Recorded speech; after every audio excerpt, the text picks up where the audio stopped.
Hello everyone. ಅಕ್ಕ IAS academy ಪ್ರಸ್ತುತಪಡಿಸುತ್ತಿರುವ the Hindu ಸುದ್ದಿ ವಿಶ್ಲೇಷಣೆಗೆ ಸ್ವಾಗತ.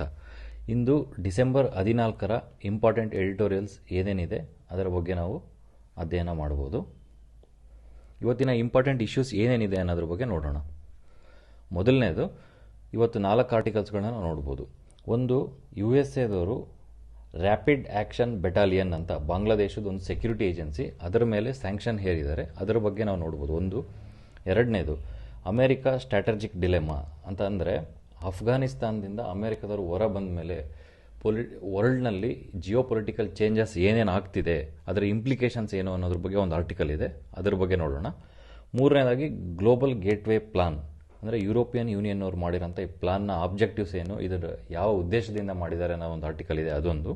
ಮತ್ತು conference of parties 26 climate change ಬಗ್ಗೆ ಒಂದು ಆರ್ಟಿಕಲ್ ಇದೆ. ಸೊ ಇಂಡಿಯಾಸ್ ಪ್ಲೆಡ್ಜಸ್ ಏನೇನಿದ್ವು ಅನ್ನೋದ್ರ ಬಗ್ಗೆ ಮೈನ್ಸ್ ದೃಷ್ಟಿಯಿಂದ ಯಾವ ಪಾಯಿಂಟ್ಸ್ಗಳನ್ನ ನಾವು ಇಲ್ಲಿ ಅಧ್ಯಯನ ಮಾಡ್ಬೋದು ಅನ್ನೋದನ್ನು ನಾವು ನೋಡೋಣ. ಹಾಗಾದರೆ ಮೊದಲನೇ ಆರ್ಟಿಕಲ್ ಏನಿದೆ, US sanction on rapid action battalion. ಇದು ನೋಡಿ, ಸ್ಯಾಂಕ್ಷನ್ಸ್ ಆ್ಯಂಡ್ ರೈಟ್ಸ್ ಅಂತ. ಇದು ನಿನ್ನೆ ನಾವು ಡಿಸ್ಕಸ್ ಮಾಡಿದ ಆರ್ಟಿಕಲ್ನ ಕಂಟಿನ್ಯೂಯೇಷನ್ ಅಂತಲೇ ಹೇಳ್ಬೋದು. ಸಮಿಟ್ ಆಫ್ ಡೆಮೋಕ್ರಸಿ ಅಂತ USA ಕನ್ವೀನ್ ಮಾಡಿದ್ರು.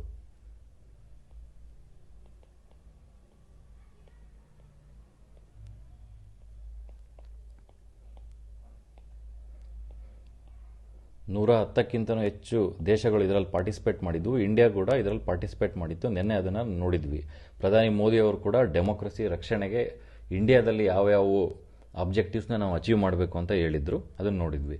ಸೊ ಓವರ್ ಆಲ್ ಈ ಆರ್ಟಿಕಲಲ್ಲಿ ನಾವು ಏನು ನೋಡ್ಬೋದು ಅಂತಂದರೆ, ಬಾಂಗ್ಲಾದೇಶದ ರ್ಯಾಪಿಡ್ ಆ್ಯಕ್ಷನ್ ಬೆಟಾಲಿಯನ್ ಅಂತ ಒಂದು ಸೆಕ್ಯೂರಿಟಿ ಏಜೆನ್ಸಿ ಇದು, ಇದರ ಮೇಲೆ US ಸ್ಯಾಂಕ್ಷನ್ ಹೇರಿದ್ದಾರೆ. ಅಂದರೆ ಏನಕ್ಕೆ ಅಂತಂದರೆ, 2018ರಿಂದ ಈಚೆಗೆ 600ಕ್ಕೂ ಹೆಚ್ಚು ಎಕ್ಸ್ಟ್ರಾ ಜುಡಿಷಿಯಲ್ ಕಿಲ್ಲಿಂಗ್ಸ್ ಮಾಡಿದ್ದಾರೆ, ಇವರು ಮರ್ಡರ್ ಮಾಡಿದ್ದಾರೆ. ಅದರಿಂದ ಅಲ್ಲಿನ ಜನರ ಹ್ಯೂಮನ್ ರೈಟ್ಸ್, ಮಾನವ ಹಕ್ಕುಗಳ ವಯೋಲೇಷನ್ ಆಗ್ತಾ ಇದೆ ಅಂತ ಹೇಳಿದ್ದಾರೆ. ಸೊ ಆ ದೃಷ್ಟಿಯಿಂದ ಈ ಆರ್ಟಿಕಲ್ಲು ಓವರ್ ಆಲ್ ಡೆಮೋಕ್ರಸಿ ಒಂದು ರಕ್ಷಣೆಗೆ ಪ್ರಪಂಚದ ಬೇರೆ ಬೇರೆ ದೇಶಗಳು ಏನೇನು ಮೆಜರ್ಸ್ ತಗೊಂತಿದೆ ಅನ್ನೋದ್ರ ಬಗ್ಗೆ ಮೈನ್ಸಲ್ಲಿ ಕ್ವಶನ್ ಬಂದಾಗ ನೀವು ಇದನ್ನು ಒಂದು ಎಕ್ಸಾಂಪಲ್ ಆಗಿ ಬಳಸ್ಕೋಬೋದು. ಮೊದಲನೇದು, ಇಂಡಿಯಾ ವರ್ಲ್ಡ್ಸ್ ಲಾರ್ಜೆಸ್ಟ್ ಡೆಮೋಕ್ರಸಿ ಆಗಿ ಇಂಡಿಯಾದವರು ಈ ಸಮಿಟಲ್ಲಿ ಪಾರ್ಟಿಸಿಪೇಟ್ ಮಾಡಿ ತನ್ನ ಆಬ್ಜೆಕ್ಟಿವ್ಸ್ನ ವ್ಯಕ್ತಪಡಿಸಿದ್ರು, ಆ ಪಾಯಿಂಟ್ ಬರೀತೀರಾ. ಅದರ ಜೊತೆಗೆ ಎರಡನೇದಾಗಿ, ಸಮಿಟ್ ಆಫ್ ಡೆಮೋಕ್ರಸಿನ world's one of the oldest democracy ಆಗಿರುವಂಥ USA ಕನ್ವೀನ್ ಮಾಡಿದ್ರು ಅಂತ ಒಂದು ಪಾಯಿಂಟ್ ಬರೀತೀರಾ. ಅದಾದಮೇಲೆ ಥ್ರೂ ಡಿಪ್ಲೊಮ್ಯಾಟಿಕ್ ಪ್ರೆಷರ್ಸು ಮತ್ತು ಸ್ಯಾಂಕ್ಷನ್ ಹೇರೋದರ ಮೂಲಕ ಅಲ್ಲಿನ ಮಾನವ ಹಕ್ಕುಗಳ ರಕ್ಷಣೆಗೆ ಬೇರೆ ದೇಶಗಳು ಹೇಗೆ ಮೆಜರ್ಸ್ ತಗೊತಿದ್ದೇವೆ ಅನ್ನೋದರಲ್ಲಿ ಒಂದು ಎಕ್ಸಾಂಪಲ್ಲು ಬಾಂಗ್ಲಾದೇಶದ ಒಂದು ಸೆಕ್ಯೂರಿಟಿ ಏಜೆನ್ಸಿ ಮೇಲೆ ಸ್ಯಾಂಕ್ಷನ್ ಹಾಕಿದ್ರು ಅಂತ ಬರೀತೀರಾ. ಇದೊಂದೇ ಅಲ್ಲ, ಇದ್ರ ಜೊತೆಗೆ ಚೈನಾದ ಕ್ಸಿಂಜಿಂಗ್ ರೀಜನ್,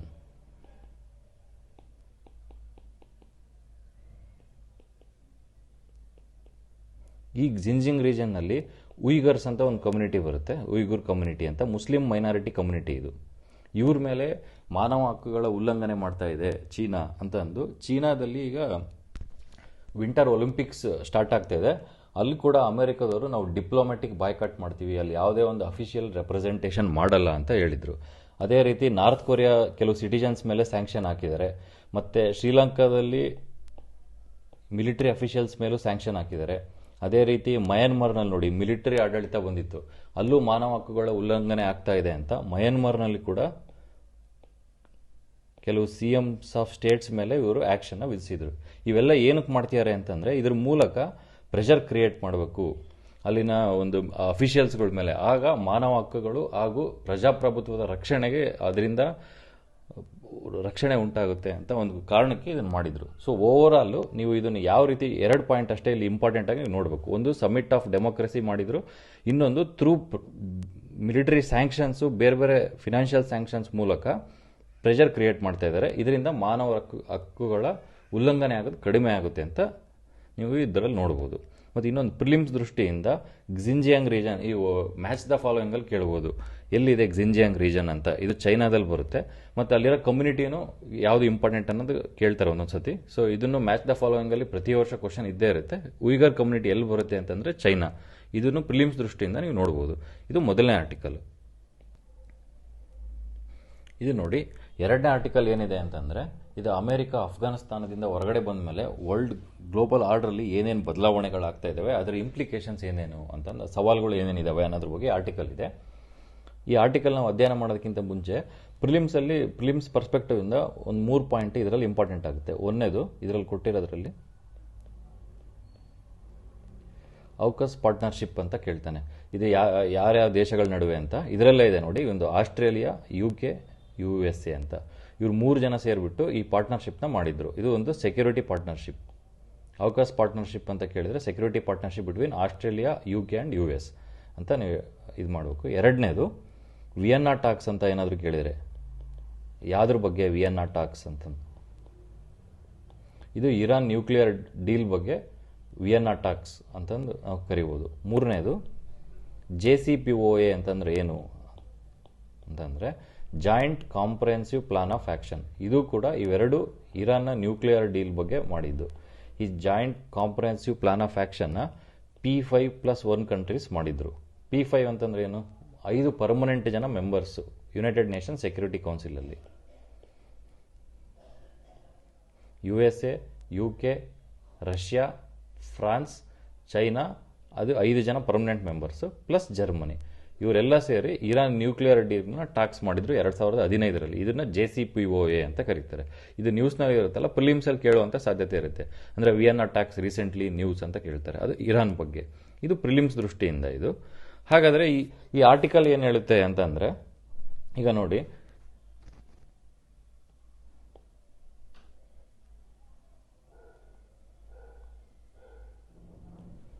USA ಅಫ್ಘಾನಿಸ್ತಾನದಿಂದ ಹೊರಗಡೆ ಬಂದ ಮೇಲೆ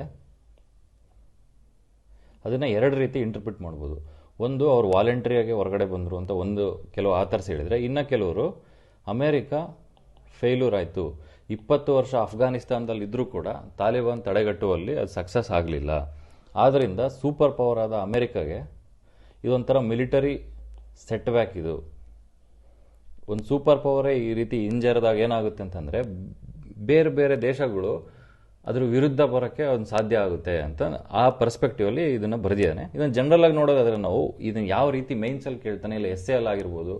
ಅಂದರೆ ಪ್ರಪಂಚ ಮತ್ತೆ ಏನಾದರೂ ಬೈಪೋಲಾರ್ ವರ್ಲ್ಡಿಗೆ ಶಿಫ್ಟ್ ಆಗ್ತಾ ಇದೆಯಾ, ಏನು ಮಲ್ಟಿಪೋಲಾರ್ ವರ್ಲ್ಡಿಗೆ ಟರ್ನ್ ಆಗ್ತಾ ಇದೆಯಾ, ಕಮೆಂಟ್ ಮಾಡಿ, ಆ ರೀತಿ ಕ್ವಶನ್ ಕೇಳ್ತಾನೆ. ಅಂದರೆ ನೋಡಿ, ಇವಾಗ ವರ್ಲ್ಡ್ ವಾರ್ ಫಸ್ಟು ಮತ್ತು ಸೆಕೆಂಡ್ ವರ್ಲ್ಡ್ ವಾರ್ಗಿಂತ ಮುಂಚೆ ಬ್ರಿಟನ್ನು, ಫ್ರಾನ್ಸು ಇವೆಲ್ಲ ಸೂಪರ್ ಪವರ್ಸ್ ಆಗಿದ್ವು. ಈ ವರ್ಲ್ಡ್ ವಾರ್ ಮುಗಿಯೋ ಅಷ್ಟೊತ್ತಿಗೆ USA, USSR ಇವೆರಡು ದೇಶಗಳು ಪ್ರಪಂಚನ ಡಾಮಿನೇಟ್ ಮಾಡೋಕ್ಕೆ ಶುರು ಮಾಡಿದ್ವು. ಇದನ್ನು ನಾವೇನಂತ ಕರಿತಿದ್ವಿ? ಬೈಪೋಲಾರ್. ಅಂದರೆ 2 ದೇಶಗಳು ಇಡೀ ಪ್ರಪಂಚದ ಜಿಯೋ ಪೊಲಿಟಿಕ್ಸ್ನ ಡಾಮಿನೇಟ್ ಮಾಡೋಕ್ಕೆ ಶುರು ಮಾಡಿದ್ವು. ಎಲ್ಲಿ ತನಕ? Up to cold war end ಆಗೋ ತನಕ. ಕೋಲ್ಡ್ ವಾರ್ ಮುಗಿದ್ಮೇಲೆ USSR ಕಂಪ್ಲೀಟಾಗಿ ಡಿಸ್ಇಂಟಿಗ್ರೇಟ್ ಆಗಿ ರಷ್ಯಾ ಆಯಿತು. ಎಷ್ಟೊಂದು ದೇಶಗಳು ಫ್ರೀಡಮ್ ಪಡೆದ್ವು ಈಸ್ಟರ್ನ್ ರಷ್ಯಾ ಪಾರ್ಟಲ್ಲಿ. ಆಗೇನಾಯಿತು? ಒಂದೇ ಇಡೀ ಪ್ರಪಂಚಕ್ಕೆ ಉಳಿದಿದ್ದು ಒಂದೇ ಸೂಪರ್ ಪವರ್, ಅದು USA. ಅದನ್ನೇ ನಾವು ಯೂನಿಪೋಲಾರ್ ವರ್ಲ್ಡ್ ಅಂತ ಕರಿತಿದ್ವಿ. ಅದೇ ಇಡೀ ಪ್ರಪಂಚದ ಎಲ್ಲ ಜಿಯೋ ಪೊಲಿಟಿಕ್ಸ್ನ ಕೂಡ ಅದು ಡಿಸೈಡ್ ಮಾಡ್ತಾ ಇತ್ತು USA. ಆದರೆ ಇತ್ತೀಚಿನ ದಿನಗಳಲ್ಲಿ USA ಕೂಡ ಆ್ಯಸ್ ಎ ಸೂಪರ್ ಪವರ್ ಆಗಿ ವೀಕ್ ಆಗ್ತಾ ಇದೆಯಾ? ಹಾಗಿದ್ರೆ ಅದಕ್ಕೆ ಏನೇನು ಎಕ್ಸಾಂಪಲ್ಸ್ ನಾವು ಕೊಡ್ಬೋದು? ಈ ರೀತಿ ಕ್ವಶನ್ಸ್ಗಳು ಕೇಳಿದಾಗ ಇದು ನೋಡಿ, ಒಂದು ಸೂಪರ್ ಪವರ್ ವೀಕ್ ಆದಾಗ ಬೇರೆ ದೇಶಗಳು ಅದರ ವಿರುದ್ಧ ಬರುವಂಥ ಚಾನ್ಸಸ್ ಇರುತ್ತೆ. ಅದಕ್ಕೆ ಎಕ್ಸಾಂಪಲ್ ಏನು ಅಂತಂದರೆ ನೋಡಿ, 1970ಸಲ್ಲಿ USA ವಿಯೆಟ್ನಾಮಿಂದ ಹೊರಗಡೆಗೆ ಬಂದರು. ಆಗ ಅದು ರಷ್ಯಾ ಏನಂತ ತಿಳಿತು ಅಂತಂದರೆ USA ವೀಕ್ ಆಗ್ತಾ ಇದೆ ಅಂತಂದು. ಅವಾಗ ಏನು ಮಾಡಿದರು ರಷ್ಯಾದವರು?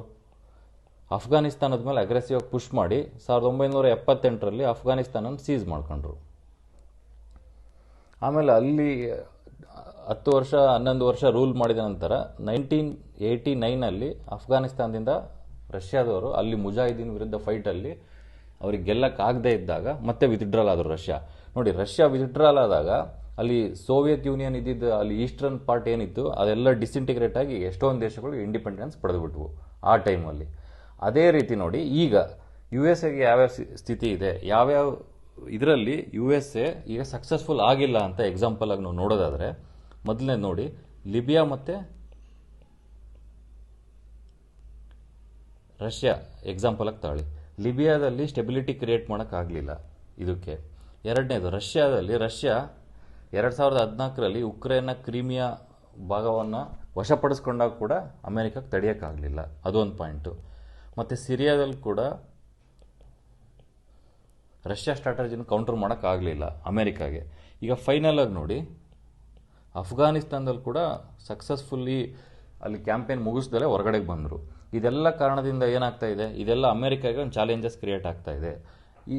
ಇವೆಲ್ಲ ರೀಸನಿಂದ ಏನಾಗ್ತಿದೆ, ಬೇರೆ ಬೇರೆ ದೇಶಗಳು ಫಾರ್ ಎಕ್ಸಾಂಪಲ್ ನೋಡಿ 3 ಚಾಲೆಂಜಸ್ನ ನಾವು ನೋಡ್ಬೋದು ಮೇಯ್ನಾಗಿ. ಅದೇನು ಅಂತಂದರೆ, ಒಂದು ರಷ್ಯಾದವ್ರು ನೋಡಿ ಈಗ ಹತ್ತತ್ರ 1,75,000 ಟ್ರೂಪ್ಸ್ನ ಉಕ್ರೇನ್ ಬಾರ್ಡರಲ್ಲಿ ಇವಾಗ ತಂದು ನಿಲ್ಲಿಸಿದ್ದಾರೆ ವಾರಿಗೋಸ್ಕರ. ಒಂದು. ಎರಡನೇದು, ಇರಾನ್ ಜೊತೆಗೆ ಡೊನಾಲ್ಡ್ ಟ್ರಂಪ್ ಪ್ರೆಸಿಡೆಂಟ್ ಆದಾಗ ನ್ಯೂಕ್ಲಿಯರ್ ಡೀಲ್ನ ಅವರು ವಾಪಸ್ ಹೋಗಿದ್ರು ಅಮೇರಿಕಾದವರು. ಈಗ ಅವ್ರೇನು ಮಾಡ್ತಿದ್ದಾರೆ, ಅಮೇರಿಕಾ ಜೊತೆಗೆ ಡೈರೆಕ್ಟ್ ಟಾಕ್ಸ್ಗೆ ರೆಡಿನೇ ಇಲ್ಲ ಅವರು. ನಾವು ಇದರಿಂದ ನ್ಯೂಕ್ಲಿಯರ್ ಡೆವಲಪ್ಮೆಂಟ್ನ ನಾವು ಮಾಡ್ತೀವಿ, ಇಲ್ಲ ಅಂತಂದರೆ ನೀವು ಫಸ್ಟ್ ಸ್ಯಾಂಕ್ಷನ್ ನಮ್ಮ ಮೇಲೆ ಇರೋದನ್ನ ತೆಗಿಬೇಕು, ಆಗ್ತಾನೆ ನಾವು ಟಾಕ್ಸಿಗೆ ಬರ್ತೀವಿ ಅಂತ ಅವರು ಸೆಟೆದು ನಿಂತಿದ್ದಾರೆ. ಇನ್ನು ಸೌತ್ ಚೈನಾ ವಿಚಾರವಾಗಿ ಬಂದರೆ ಅಲ್ಲಿ ಚೈನಾದವ್ರು ನೋಡಿ, ಅಲ್ಲಿ ತೈವಾನ್ ಏರ್ ಡಿಫೆನ್ಸ್ ಝೋನಲ್ಲಿ ಫೈಟರ್ ಜೆಟ್ಸ್ನ ವೀಕ್ಲಿ ಬೇಸಿಸ್ ಮೇಲೆ ತಂದು ಇದು ಮಾಡಿಸ್ತಾ ಇದ್ದಾರೆ.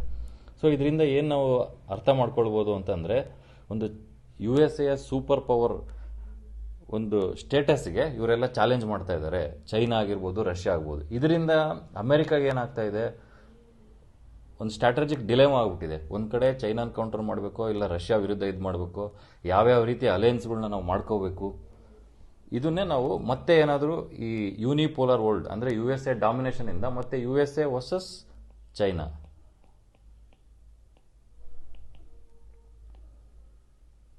ಬೈಪೋಲಾರ್ ವರ್ಲ್ಡ್ ಕಡೆ ಶಿಫ್ಟ್ ಆಗ್ತಿದ್ದೀವಾ ಅಂತಂದು. ಈ ರೀತಿ ಆದರೆ ಏನೇನು ಇಂಪ್ಲಿಕೇಶನ್ಸ್ ಆಗುತ್ತೆ ನೋಡಿ. ಗ್ಲೋಬಲ್ ಯಾವಾಗಲೂ ಜಿಯೋ ಪೊಲಿಟಿಕಲ್ ಚೇಂಜಸ್ ಹೇಗಾಗುತ್ತೋ ಅದೇ ರೀತಿ ಬೈಲ್ಯಾಟ್ರಲ್ ರಿಲೇಷನ್ಶಿಪ್ಸಲ್ಲೂ ಚೇಂಜಸ್ ಆಗುತ್ತೆ ನೋಡಿ. US ಮತ್ತು ಚೈನಾದ ನಡುವೆ ವಾರ್ ಜಾಸ್ತಿ ಆದಷ್ಟು, ಎಕನಾಮಿಕಲ್ ವಾರ್ ಆಗಿರ್ಬೋದು, ಬೇರೆ ರೀತಿ ಪ್ರೆಷರ್ಸ್ ಜಾಸ್ತಿ ಆದಷ್ಟು USA ಇಂಡಿಯಾ ಕಡೆ ರಿಲೇಷನ್ಶಿಪ್ ಜಾಸ್ತಿ ಆಗ್ತಾ ಬಂದಿದೆ. ಇಂಡಿಯಾ ವರ್ಸಸ್ USA ರಿಲೇಷನ್ಶಿಪ್, ಯಾಕಂದರೆ ಇಂಡಿಯಾಗೂ common enemy China. So India USA ಎರಡು ರಿಲೇಷನ್ಶಿಪ್ಸು ಕ್ಲೋಸ್ ಆದಂಗೆಲ್ಲ ಇಂಡಿಯಾ ಮತ್ತು ರಷ್ಯಾ ರಿಲೇಷನ್ಶಿಪ್ಸ್ ಬ್ಯಾಲೆನ್ಸ್ ಮಾಡೋದು ಇಂಡಿಯಾಗೆ ಚಾಲೆಂಜ್ ಆಗಿದೆ. ಈ ರೀತಿ ಈ ಸೂಪರ್ ಪವರ್ ಸ್ಟೇಟಸ್ ಚೇಂಜ್ ಆದಂಗೆಲ್ಲ ಯಾವ ರೀತಿ ಜಿಯೋ ಪೊಲಿಟಿಕಲ್ ಆರ್ಡರಲ್ಲಿ ಚೇಂಜ್ ಆಗುತ್ತೆ ಅನ್ನೋದ್ರ ಬಗ್ಗೆ ಆರ್ಟಿಕಲ್ ಕೊಟ್ಟಿದ್ದೇನೆ. ನೀವು ಇದನ್ನು ಎಕ್ಸಾಮ್ ದೃಷ್ಟಿಯಿಂದ ಜಸ್ಟ್ ಈಗ ಯೂನಿಪೋಲಾರ್ ವರ್ಲ್ಡಿಂದ ಮತ್ತೆ ಮಲ್ಟಿಪೋಲಾರ್ ವರ್ಲ್ಡ್ ಕಡೆಗೆ ನಾವು ಶಿಫ್ಟ್ ಆಗ್ತಿದ್ದೀವಾ ಅದ್ರ ಬಗ್ಗೆ ಕಮೆಂಟ್ ಮಾಡಿ. ಇಲ್ಲ ಅದರಿಂದ ಇಂಡಿಯಾಗೆ ಏನೇನು ಇಂಪ್ಲಿಕೇಶನ್ಸ್ ಆಗ್ತಾ ಇದೆ ಆ ರೀತಿ ಏನಾದರೂ ಕ್ವಶನ್ಸ್ ಕೇಳಿದಾಗ ನೀವು ಎಕ್ಸಾಂಪಲ್ ಬರೀಬೇಕು.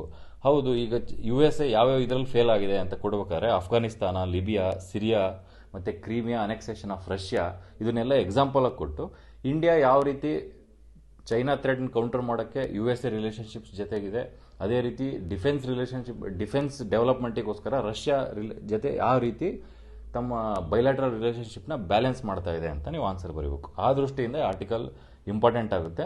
ಈ ಎಕ್ಸಾಂಪಲ್ ಎಲ್ಲೆಲ್ಲಿ USA ಇತ್ತೀಚೆಗೆ ಫೇಲ್ಯೂರ್ ಆಗಿದೆ ಅನ್ನೋದ್ರ ಬಗ್ಗೆ ಎಕ್ಸಾಂಪಲ್ ನೀವು ಜ್ಞಾಪನ ಇಟ್ಕೋಬೇಕು. ಅದಷ್ಟಿದ್ರೆ ಈ ಆರ್ಟಿಕಲ್ ಸಾಕಾಗುತ್ತೆ. ಇದು 2ನೇ ಆರ್ಟಿಕಲ್. ಹಾಗಾದರೆ 3ನೇ ಆರ್ಟಿಕಲ್ ಏನಿದೆ ಅಂತ ನೋಡೋಣ ಬನ್ನಿ. ಇದು ನೋಡಿ, ಗ್ಲೋಬಲ್ ಗೇಟ್ವೇ ಪ್ಲಾನ್ ಅಂತ. ಇದು ಯುರೋಪಿಯನ್ ಯೂನಿಯನ್ ಮಾಡಿರುವಂಥ ಪ್ಲಾನ್. ಇದ್ರ ಬಗ್ಗೆ ಏನು ಅಂತ ನಾವು ನೋಡೋದಾದರೆ, ಇದನ್ನು ಪೇಪರ್ 2 ಇಂಟರ್ನ್ಯಾಷನಲ್ ರಿಲೇಷನ್ಸಲ್ಲಿ ಕೇಳುವಂಥ ಸಾಧ್ಯತೆ ಇರುತ್ತದೆ. ಗ್ಲೋಬಲ್ ಗೇಟ್ವೇ ಪ್ಲಾನ್ ಇದನ್ನು ಮಾಡಿದ್ದು ಯಾರು ಅಂದರೆ ಯುರೋಪಿಯನ್ ಕಮಿಷನ್ ಅವರು 2027 ಅಷ್ಟೊತ್ತಿಗೆ 300 ಬಿಲಿಯನ್ ಯೂರೋಸ್ ಅಷ್ಟು ಇನ್ವೆಸ್ಟ್ಮೆಂಟ್ ಮಾಡಬೇಕು ಅಂತ ಮಾಡ್ತಿದ್ದಾರೆ. ಯಾವುದರಲ್ಲಿ? ಇನ್ಫ್ರಾಸ್ಟ್ರಕ್ಚರಲ್ಲಿ ನಾವು ಇದನ್ನು ಮಾಡಬೇಕು ಅಂತ ಹೇಳ್ತಾ ಇದ್ದಾರೆ. ಸೊ ಆಬ್ಜೆಕ್ಟಿವ್ಸ್ ಏನೇನು ಇದ್ರದ್ದು ಅಂತಂದರೆ, ಮೊದಲನೇದು ಡೆವಲಪ್ಮೆಂಟಲ್ ಆಬ್ಜೆಕ್ಟಿವ್ಸು. ಮೇಯ್ನ್ 4 ಏರಿಯಾದಲ್ಲಿ ಇನ್ಫ್ರಾಸ್ಟ್ರಕ್ಚರ್ ಕ್ರಿಯೇಟ್ ಮಾಡೋಕ್ಕೋಸ್ಕರ ಇನ್ವೆಸ್ಟ್ಮೆಂಟ್ ಮಾಡ್ತಾ ಇದ್ದೀವಿ. ಒಂದು ಡಿಜಿಟಲ್ ಇನ್ಫ್ರಾಸ್ಟ್ರಕ್ಚರ್ ಆಗಿರ್ಬೋದು, 2ನೇದು ಕ್ಲೈಮೇಟು, 3ನೇದು ಎನರ್ಜಿ, 3ನೇದು ಟ್ರಾನ್ಸ್ಪೋರ್ಟು. ಇವೆಲ್ಲ ಇದರಲ್ಲೂ ಸಸ್ಟೈನಬಲ್ ಇನ್ಫ್ರಾಸ್ಟ್ರಕ್ಚರ್ ಡೆವಲಪ್ ಮಾಡೋಕ್ಕೋಸ್ಕರ ನಾವು 300 ಬಿಲಿಯನ್ ಯೂರೋಸ್ ಅಷ್ಟು 2027 ಅಷ್ಟೊತ್ತಿಗೆ ನಾವು ಫಂಡ್ ಮಾಡ್ತೀವಿ ಅಂತ ಹೇಳ್ತಿದ್ದಾರೆ. ಫಂಡಿಂಗ್ ಸಪೋರ್ಟ್ ಮಾಡ್ತೀವಿ ಅಂತ ನೋಡಿ. ಇಲ್ಲಿ ಇನ್ನೊಂದು ಪಾಯಿಂಟ್ ಏನು ಅಂತಂದರೆ, 2 ಪಾಯಿಂಟ್ ಪ್ರಿಲಿಮ್ಸಿಂದನೂ ಗ್ಲೋಬಲ್ ಗೇಟ್ವೇ ಪ್ಲಾನ್ ಅಂತ ಕೇಳ್ಬೋದು, ಯುರೋಪಿಯನ್ ಯೂನಿಯನ್. ಇನ್ನೊಂದು ಬಿಲ್ಡ್ ಬ್ಯಾಕ್ ಬೆಟರ್ ವರ್ಲ್ಡ್. ಈ ಇನಿಷಿಯೇಟಿವ್ನ ಯಾರು ಸ್ಟಾರ್ಟ್ ಮಾಡಿದರು ಅಂತ ಕೇಳ್ಬೋದು. ಇದನ್ನು ಮಾಡಿದ್ದು G7 ನೇಷನ್ಸ್. ಇದೂ ಅಷ್ಟೇ, ಇದ್ರ ಪಾರ್ಟಾಗೆ ಈ ಪ್ಲಾನ್ನ ಇವರು ಯುರೋಪಿಯನ್ ಯೂನಿಯನ್ನವರು ಅನೌನ್ಸ್ ಮಾಡಿರೋದು. Build back better world initiative ಇದನ್ನು ಸ್ಟಾರ್ಟ್ ಮಾಡಿದ್ಯಾರು? G7 nations. G7 ನೇಷನ್ಸ್ ಯಾವ್ಯಾವಿದೆ ಹೇಳಿ? 7 nations. World's richest democracies 7 nations ಸೇರಿಬಿಟ್ಟು G7 ಅಂತ ಮಾಡಿದ್ದಾರೆ. ಇದು ನಾರ್ತ್ ಅಮೆರಿಕಾದಲ್ಲಿ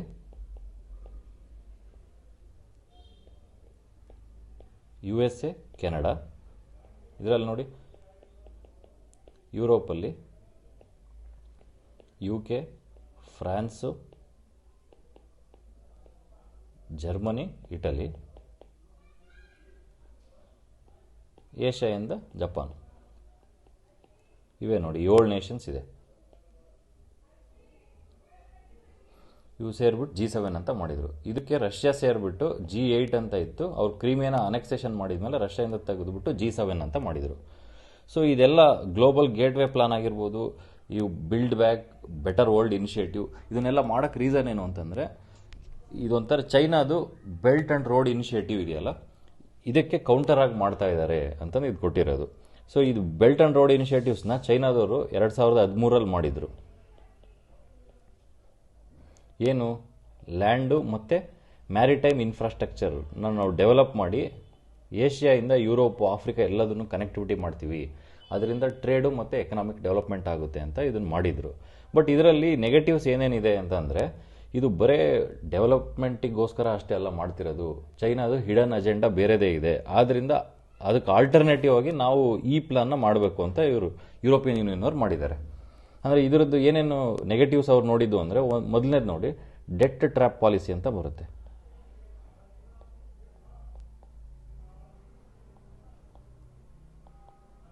ಈ ಡೆಪ್ಟ್ ಟ್ರ್ಯಾಪ್ ಪಾಲಿಸಿ ಅಂತಂದ್ರೆ ಏನು ಅಂತಂದರೆ, ಯಾವ್ದಾದ್ರು ಒಂದು ದೇಶಕ್ಕೆ ಇವರು ಚೀನಾದವ್ರ ಪಾಲಿಸಿ ಇದು, ಫಸ್ಟ್ ಸಾಲ ಕೊಟ್ಬಿಡ್ತಾರೆ, ಬಿಲಿಯನ್ ಡಾಲರ್ಸ್ ಗಟ್ಟಲೆ ಸಾಲ ಕೊಟ್ಬಿಟ್ಟು ಅವ್ರಿಗೆ ಸಾಲ ತೀರಿಸ್ದಕ್ಕಾದಾಗ ಅವ್ರ ದೇಶದ್ದು ಫಾರಿನ್ ರಿಲೇಷನ್ಸ್ ಆಗಿರ್ಬೋದು, ಅಲ್ಲಿ ಏನೇನು ಅವ್ರು ಬೇರೆ ದೇಶದ ಜೊತೆ ಯಾವ ಸಂಬಂಧ ಇರಬೇಕು ಅದನ್ನ ಇವ್ರು ಕಂಟ್ರೋಲ್ ಮಾಡ್ಕೊಂತ ಬರ್ತಾರೆ.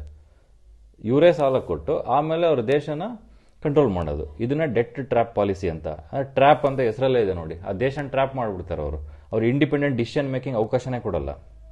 ಇದನ್ನೇ ನಾವು ಇನ್ನು ನ್ಯೂ ಕಲೋನಿಯಲಿಸಮ್ ಅಂತ ಕರಿತೀವಿ. ಈ ಕೀವರ್ಡ್ಸ್ನ ನೀವು ಯೂಸ್ ಮಾಡಬೇಕು ಎಕ್ಸಾಮಲ್ಲಿ ಆನ್ಸರ್ ಬರೀಬೇಕಾರೆ. Debt trap policy, new colonialism ಅಂದರೆ ನೋಡಿ, ಕಲೋನಿಯಲಿಸಮ್ ಅಂತಂದರೆ ನಿಮ್ಗೆ ಗೊತ್ತು, ಬ್ರಿಟಿಷ್ನವ್ರು ಹೆಂಗೆ ಟ್ರೇಡ್ಗೋಸ್ಕರ ಬಂದು ಇಂಡಿಯಾನ ಆಕ್ಯುಪೈ ಮಾಡಿ ಒಂದು ನಮ್ಮ ಕಲೋನಿಯಲ್ ಕಂಟ್ರಿ ಮಾಡಿದ್ರು, ಆ ರೀತಿ ಹೊಸದಾಗಿ ನ್ಯೂ ಕಲೋನಿಯಲಿಸಮ್ ಮಾಡ್ತಾ ಇದ್ದಾರೆ ಚೈನಾದವರು. ಮತ್ತು ಅವ್ರದ್ದು ಯಾವ ಪ್ರಾಜೆಕ್ಟ್ಸ್ಗಳದ್ದು ಡ್ಯೂಯಲ್ ನೇಚರ್ ಇದೆ. ಡ್ಯೂಯಲ್ ನೇಚರ್ ಅಂದರೆ ಏನು, ಹೊರಗಡೆಗೆ ಹೇಳೋದು ಎಕನಾಮಿಕ್ ಡೆವಲಪ್ಮೆಂಟ್ ಅಂತ, ಬಟ್ ಒಳಗಡೆಗೆ ಅವ್ರದ್ದು ಇಡನ್ ಅಜೆಂಡಾನೇ ಬೇರೆ ಇರುತ್ತೆ, ಒಂದು ಸ್ಟ್ರಾಟಜಿಕ್ ಇಂಟ್ರೆಸ್ಟ್ ಇರುತ್ತೆ. ಅದಕ್ಕೆ ಎಕ್ಸಾಂಪಲ್ ನೋಡಿ, ನಮ್ಮದು ಸಿಪೆಕ್ಕೆ ನೋಡ್ಬೋದು, ಚೈನಾ ಪಾಕಿಸ್ತಾನ ಎಕನಾಮಿಕ್ ಕಾರಿಡಾರ್. ಈ ಇಂಡಿಯಾದವರು ಫರ್ಮಾಗಿ ಇದನ್ನು ಅಪೋಸ್ ಮಾಡಿದ್ರು. ಅಂದರೆ ಇಂಡಿಯಾದ ಕಾಶ್ಮೀರ ಭಾಗದ ಹತ್ರನೇ ಇದು ಹೋಗುತ್ತೆ, ಪಾಕಿಸ್ತಾನದ ಕಾಶ್ಮೀರ ಇದರಲ್ಲಿ ಆ ಗಿಲ್ಗಿಟ್ ಬಾಲ್ಟಿಸ್ತಾನ್ ರೀಜನಲ್ಲಿ ಹೋಗುತ್ತೆ ಇದು. ಇಲ್ಲ ಕೊಲಂಬೋ ಪೋರ್ಟ್ ಸಿಟಿ ಪ್ರಾಜೆಕ್ಟ್ ನೋಡ್ಬೋದು, ಅದರಲ್ಲೂ ಶ್ರೀಲಂಕಾದಲ್ಲಿ, ಅದು ಅಷ್ಟೇ. ಸೊ ಇಂಡಿಯನ್ ಪರ್ಸ್ಪೆಕ್ಟಿವ್ನ ನೋಡೋದಾದ್ರೆ, ಈ ಸ್ಟ್ರಿಂಗ್ ಆಫ್ ಪರ್ಲ್ಸ್ ಅಂತ ನಾವೇನು ಕರಿತೀವಿ, ಈಗ ನೋಡಿ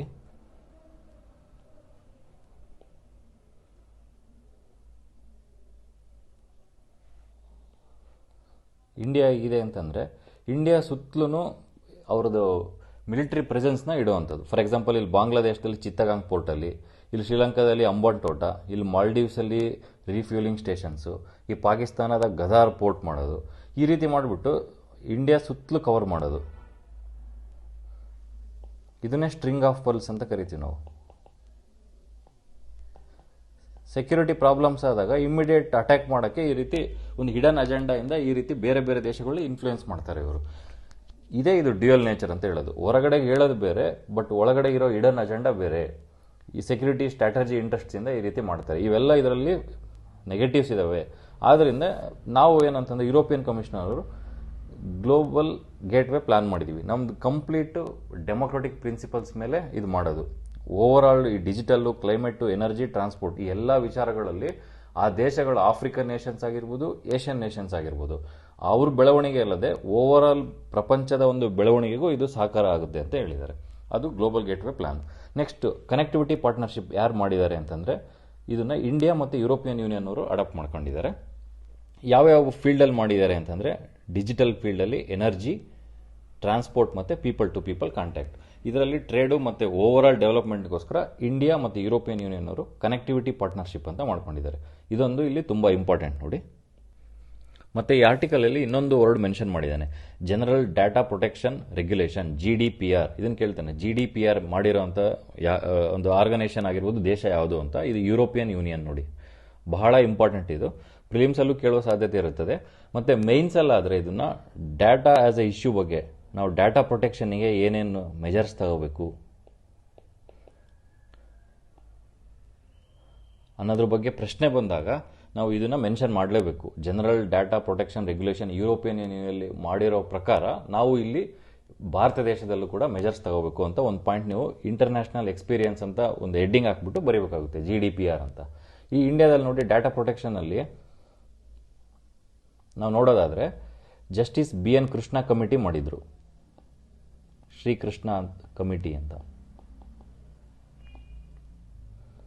ಈ ಕಮಿಟಿಯ ರೆಕಮೆಂಡೇಶನ್ಸ್ ಆಧಾರದ ಮೇಲೆ ಪರ್ಸನಲ್ ಡಾಟಾ ಪ್ರೊಟೆಕ್ಷನ್ ಬಿಲ್ ಅಂತ 2019ರಲ್ಲಿ ಒಂದು ಡ್ರಾಫ್ಟ್ ಬಿಲ್ ಬಿಟ್ಟಿದ್ರು. ಈ ಬಿಲ್ಲಿನ ಉದ್ದೇಶಗಳೇನೇನು ಅಂತಂದರೆ, ಡಾಟಾನ ನಾವು ಕಲೆಕ್ಟ್ ಮಾಡಿ, ಡಾಟಾ ಜನರೇಟ್ ಆದಮೇಲೆ ಫಸ್ಟ್ ಅದನ್ನು ಕಲೆಕ್ಟ್ ಮಾಡ್ತಾರೆ. ಕಲೆಕ್ಟ್ ಆದಮೇಲೆ ಅದನ್ನು ಡಾಟಾ ಪ್ರೊಸೆಸಿಂಗ್ ಅಂತಾರೆ. ಈ ಪ್ರೊಸೆಸ್ ಮಾಡಿದ್ದು ಡಾಟಾನ ಮತ್ತು ಅಡ್ವರ್ಟೈಸ್ಮೆಂಟಿಗೆ ಬಳಸ್ಕೊಂತಾರೆ. ಅಡ್ವರ್ಟೈಸ್ಮೆಂಟಿಗೆ ಬಳಸ್ಕೊಂಡು ಅದರಿಂದ ಎಷ್ಟೊಂದು ಕಂಪ್ನಿಗಳು ಪ್ರಾಫಿಟ್ ಮಾಡ್ಕೊತವೆ. ಬಟ್ ಇದರಿಂದ ಏನು ಲಾಸ್ ಆಗುತ್ತೆ? ಇಂಡಿವಿಜುವಲ್ದು ಪ್ರೈವಸಿ ಲಾಸ್ ಆಗುತ್ತೆ. ಇದರಿಂದ ಸೆನ್ಸಿಟಿವ್ ಇನ್ಫಾರ್ಮೇಷನ್, ಎಷ್ಟೊಂದು ವಿಚಾರಗಳನ್ನ ಅವ್ರ ಪ್ರಾಫಿಟಿಗೋಸ್ಕರ ಅವ್ರು ಬಳಸ್ಕೊಂತಾರೆ. ಇದನ್ನು ತಡೆಯೋಕ್ಕೋಸ್ಕರನೇ ಒಂದು draft bill, personal data protection bill ಅಂತ ಗೌರ್ಮೆಂಟ್ನವರು ಒಂದು ಡ್ರಾಫ್ಟ್ ಬಿಲ್ ರಿಲೀಸ್ ಮಾಡಿದರು. ಇದ್ರ ಪ್ರಕಾರ ಏನು ಮಾಡಿದರು ಅಂತಂದರೆ, ಡಾಟಾನ 3 ಭಾಗವಾಗಿ ಕನ್ವರ್ಟ್ ಮಾಡಿದರು. ಒಂದು ಪರ್ಸನಲ್ ಡಾಟಾ,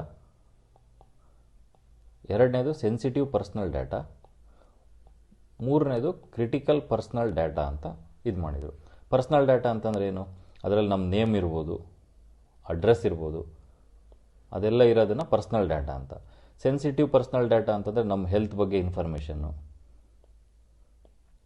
ನಮ್ಮ ಕ್ಯಾಸ್ಟ್ ಸ್ಟೇಟಸ್ ಏನು, ನಮ್ಮ ರಿಲಿಜನ್ ಸ್ಟೇಟಸ್ ಏನು, ಬಯೋಮೆಟ್ರಿಕ್ಸು, ಅದ್ರ ಬಗ್ಗೆ. ಕ್ರಿಟಿಕಲ್ ಪರ್ಸನಲ್ ಡಾಟಾ ಅಂದರೆ ಇವಾಗ ದೇಶದ ಸೆಕ್ಯೂರಿಟಿ ಇಶ್ಯೂಸ್ ಆಗಿರ್ಬೋದು, ಬೇರೆ ಬೇರೆ ಇಶ್ಯೂಸ್ ಬಗ್ಗೆ ಇರೋದು ಕ್ರಿಟಿಕಲ್ ಪರ್ಸನಲ್ ಡಾಟಾ. ಸೊ ಈ ಬಿಲ್ಲಲ್ಲಿ ಏನು ಹೇಳಿದರು ಅಂತಂದರೆ, ಈ ಇದಾಗೋಕ್ಕಿಂತ ಪ್ರೆಸೆಂಟ್ಲಿ ಹೆಂಗೆ ಅಂತಂದರೆ, ಡಾಟಾ ಏನೇ ಇದ್ರು, ಫೇಸ್ಬುಕ್ಕು ಅದ್ರದ್ದು ಹೆಡ್ಕ್ವಾರ್ಟ್ರು USA ಬೇರೆ ದೇಶದಲ್ಲಿದೆ ಅಂತಂದರೆ, ಡಾಟಾ ತಗೊಂಡೋಗಿ ಇಂಡಿಯಾ ಡಾಟಾ ಎಲ್ಲ USA ಸ್ಟೋರ್ ಮಾಡ್ತಾರೆ, ಅಬ್ರಾಡಿಗೆ ತಗೊಂಡೋಗಿ. ಅದರಿಂದ ಇಂಡಿಯಾಗೆ ತೊಂದರೆ ಆಗುತ್ತೆ. ಇಂಡಿಯಾದಲ್ಲಿರೋ ಇಂಡಿವಿಜುವಲ್ಸ್ ಏನೇನಿದ್ದಾರೆ ಅವರ ಪ್ರೈವಸಿಗೆ ಧಕ್ಕೆ ಆಗುತ್ತೆ. ಆದ್ದರಿಂದ ಈ ಕ್ರಿಟಿಕಲ್ ಪರ್ಸನಲ್ ಡಾಟಾ ಏನಿದೆ ಇದನ್ನು ಇಂಡಿಯಾದಲ್ಲೇ ಸ್ಟೋರ್ ಮಾಡಬೇಕು ಅಂತ ಶ್ರೀಕೃಷ್ಣ ಕಮಿಟಿನೂ ರೆಕಮೆಂಡ್ ಮಾಡಿತ್ತು. ಈ ಬಿಲ್ಲಲ್ಲೂ ಪ್ರಪೋಸ್ ಮಾಡಿದ್ರು. ಅದಕ್ಕೋಸ್ಕರ ನಾವು ಒಂದು ಡಾಟಾ ಪ್ರೊಟೆಕ್ಷನ್ ಏಜೆನ್ಸಿ ಅಂತ ಕ್ರಿಯೇಟ್ ಮಾಡಬೇಕು ಅಂತ ಹೇಳಿದರು. ಇದನ್ನೇ ನಾವೇನಂತ ಕರಿತೀವಿ ಅಂತಂದರೆ ಡಾಟಾ ಲೋಕಲೈಸೇಷನ್. ಅಂದರೆ ನಮ್ಮ ದೇಶದ ಬಾರ್ಡರ್ ಬಿಟ್ಟು ಹೋಗಂಗಿಲ್ಲ ಡಾಟಾ ಅಂತ.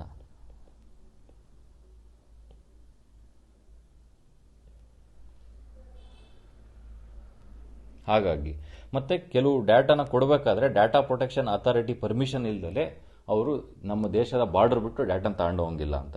ಇದು ಡಾಟಾ ಪ್ರೊಟೆಕ್ಷನ್ ಬಗ್ಗೆ ನೋಡಿ, ಇಂಡಿಯಾದಲ್ಲಿ ಮಾಡಿದ ಮೆಜರ್ಸ್ ಇದು. ಇದನ್ನು ಯುರೋಪಿಯನ್ ಯೂನಿಯನ್ನಲ್ಲಿ ಜನರಲ್ ಡಾಟಾ ಪ್ರೊಟೆಕ್ಷನ್ ರೆಗ್ಯುಲೇಷನ್ ಅಂತ ಕೇಳಿದರು. ಸೊ ಡಾಟಾ ಪ್ರೊಟೆಕ್ಷನ್ ಬಗ್ಗೆ ಕ್ವಶನ್ ಬಂದಾಗ ನೀವು ಈ ಕಮಿಟಿ ಇದು ನೋಡಿ. ಫಾರ್ ಎಕ್ಸಾಂಪಲ್ ಇನ್ನೊಂದು ಇಲ್ಲಿ ಇಂಪಾರ್ಟೆಂಟ್ ಪಾಯಿಂಟ್ ಏನಂದರೆ, ನೀವು ಯೂಶಲಿ ಮೇನ್ಸ್ ಆನ್ಸರ್ ರೈಟಿಂಗ್ ಬರೀಬೇಕಾದ್ರೆ ಯಾವಾಗಲೂ